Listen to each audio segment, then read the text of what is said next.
Guys আমার চাচা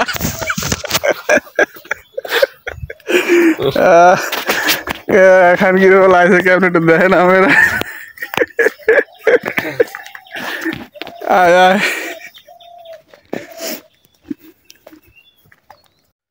তো সবাই দেখেন এটা আমাদের গ্রাম। তো গ্রামে আসছি অনেকদিন পর, কাজের জন্য আসছি। তো এই ফাঁকে একটু আমি আমার একটা জায়গা কিনছিলাম, ওইটা দেখার জন্য আসছিলাম।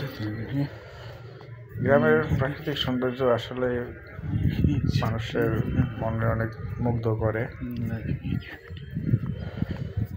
গ্রামের একটা মজা কি জানেন, এটা যখন আপনি বেড়াতে আসবেন, আপনার হাতে যখন টাকা পয়সা থাকবে, মানে অন্যরকম একটা ফিল।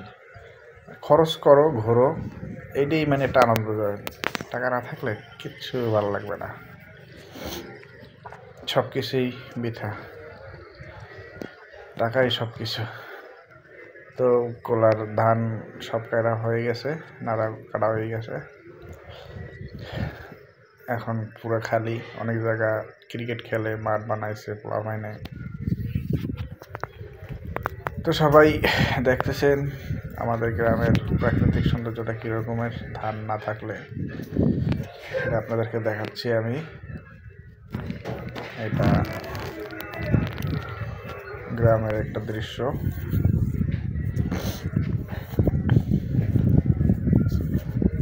হাঁটার পথে কি বলবো, এই সামনে একটা হাক্কা, আমাদের দেশে বলে হাক্কা, এটা অনেক দেশের শাকও বলে। আমরা আঞ্চলিক ভাষা আমাদের দেশে হাক্কাই বলে। ছোটকালে দৌড়ে দৌড়ে পার হইতাম, এখন বড় হয়েছে তো ভয় লাগে।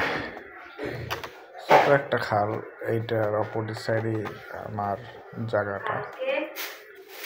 আমি আমার জায়গাটা দেখার জন্য, পরিদর্শন করার জন্য এখানে যাচ্ছি।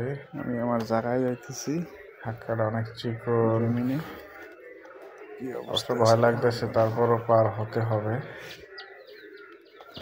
অবশেষে পার হলাম, মাঠের দিকে চলে আসলাম।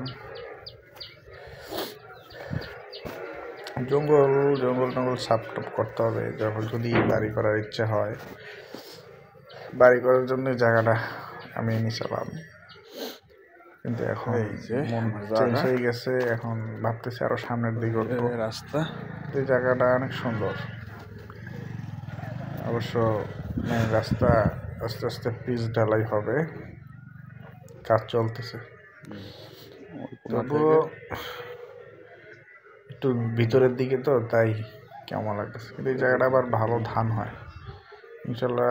আমি জায়গাটা বর্গা হিসেবে দিয়েছি, অনেকে নেয় আমার এই জায়গাটা।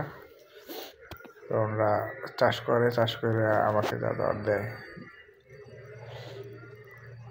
কিছু আমাকে দেয়, কিছু তারা নিয়ে যায়।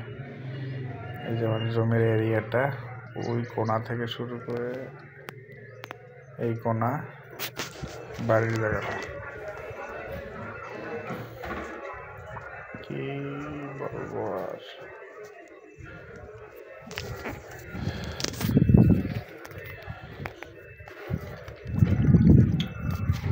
সুদানি জোয়ারে